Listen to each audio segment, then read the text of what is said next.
Justement de la Ligue des Champions de la CAF, c'est donc sur Canal+ Sport 1 lundi prochain entre Al Ahly justement et le Wydad Casablanca. C'est le champion 2017 face au double tenant du titre. Coup d'envoi à 19h GMT et donc l'occasion pour Pitso Mosimane, le coach sud-africain d'Al Ahly, de peut-être remporter sa 4e Ligue des Champions. Ah oui, 4e Ligue des Champions. Donc il y en a eu 2 avec Al Ahly et une avec le Mamelodi. Avec Mamelodi Sundowns. C'est ça. C'est la 3e finale consécutive pour lui.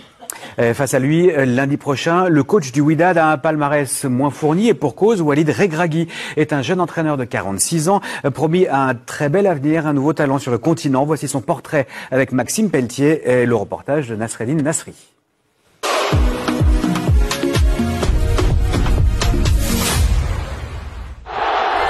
Nouvelle finale de Ligue des Champions pour le club marocain. Si Wydad est sur le point de retrouver le toit de l'Afrique, c'est en grande partie grâce à lui.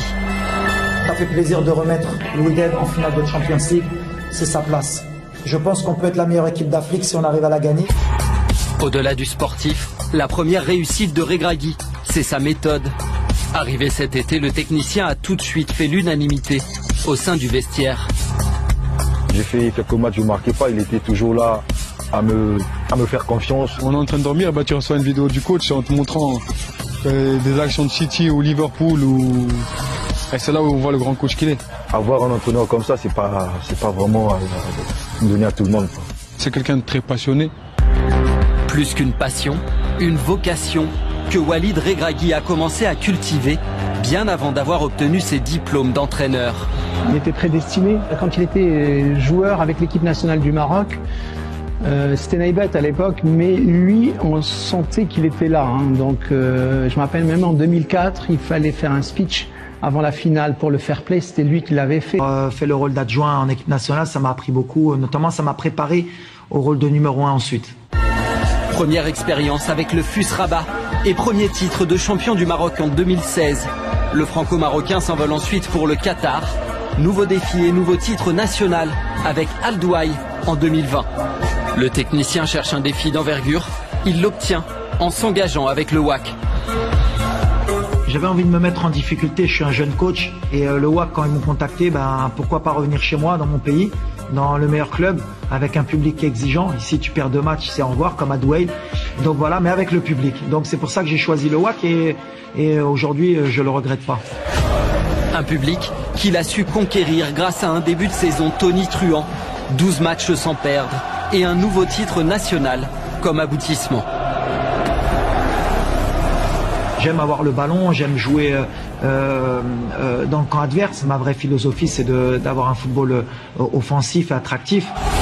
Des qualités et un profil que beaucoup aimeraient voir s'exprimer avec la sélection marocaine. Voilà le profil parfait pour l'équipe nationale. Un ancien joueur, il a joué à l'étranger, il a joué au Maroc, patriote, une rigueur tactique quand il était joueur, la discipline. Je peux même prendre le pari, il le saura et ça va être plus vite qu'on croit. Honnêtement, je suis concentré à 200% sur mon club. Le seul souhait que j'ai, c'est, Inch'Allah, c'est qu'on fasse une grande Coupe du Monde, qu'on fasse rêver ces supporters qui sont extraordinaires. On va réussir à faire quelque chose de grand à la fin de la saison parce qu'ils le méritent, je le répète, faire 45 000 tous les week-ends comme ils le font, remplir le stade 3 heures avant, pousser leur équipe comme ils le font, franchement j'ai rarement vu ça. Lundi prochain, Wydad affronte Al Ahly en finale face à Pitso Mosimane, l'entraîneur aux 3 Ligues des Champions. Regragui a l'occasion d'écrire son nom au panthéon du football africain. Voilà pour ce portrait de Walid Regragui. Charles, parlez-nous du parcours de cet entraîneur qui a tout d'abord été un joueur du championnat de France et puis bien sûr un international marocain. Ancien latéral droit, effectivement, qui a fait quasiment l'essentiel de sa carrière de joueur en France, à Toulouse, Ajaccio, Dijon, Grenoble, avec un intermède du côté du Racing Santander en Espagne. Il a aussi, vous l'avez dit, été international marocain à 45 reprises. Il faisait partie de l'équipe qui a été en finale de la CAN 2004 en Tunisie. Et sa carrière d'entraîneur a démarré avec ce poste de sélectionneur adjoint du Maroc sous l'ère Rachid Taoussi de 2012 à 2014.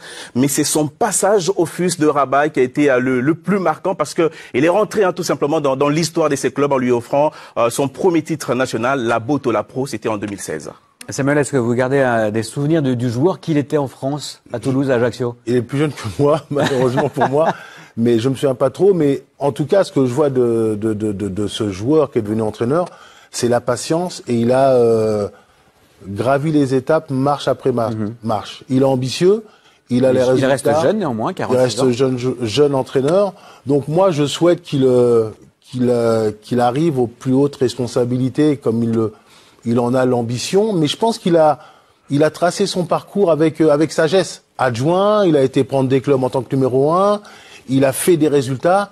Maintenant, je le souhaite pour lui. Je sais pas ce qu'il met en place parce que j'ai pas assez vu ses équipes jouer. Ouais. Mais je souhaite pour lui qu'il y arrive gentiment, patiemment. Et je pense qu'en prenant ce parcours-là, il fera une belle carrière. Qu'est-ce que vous avez entendu à son propos? Quel entraîneur est-il devenu? Déjà, Charles disait arrière latéral. On dirait maintenant c'est plutôt un joueur excentré, un joueur de couloir qui venait balayer un petit peu tout le côté droit. Moi, je me rappelle l'avoir vu à la CA. Ajaccio, oui. À Ajaccio, quand j'allais voir. C'est un joueur intelligent qui jouait juste toujours, qui allait bien dans les espaces, qui savait créer le plus un au bon moment. Donc, le voici en tant que joueur. On sent que il reproduit un petit peu comme entraîneur ce qu'il était comme joueur, à savoir beaucoup de mouvements, beaucoup de dynamisme. Beaucoup de la possession en terrain adverse, disait-il. Comment? Possession sur la partie de terrain adverse. Oui, possession. On a entendu un de ces joueurs qui reçoit des vidéos de Guardiola, de Klopp, ou de Klopp et tout.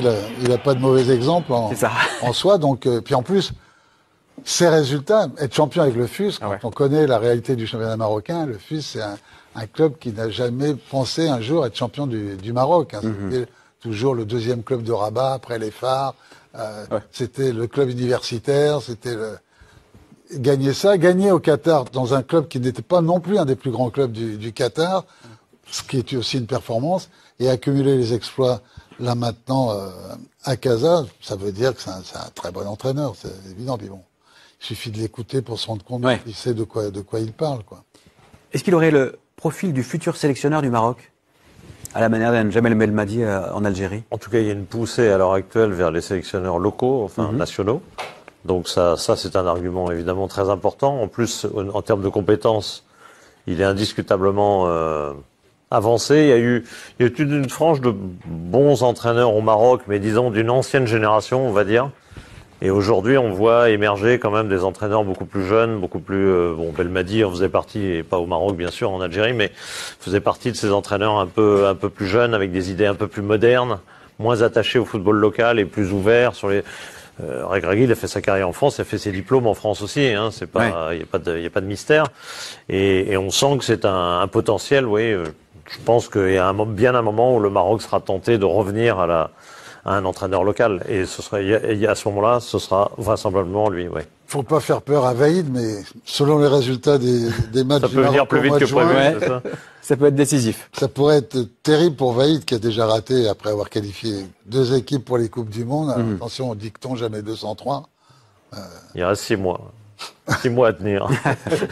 Et puisqu'on parle des entraîneurs, des sélectionneurs locaux ou nationaux, comme vous le disiez,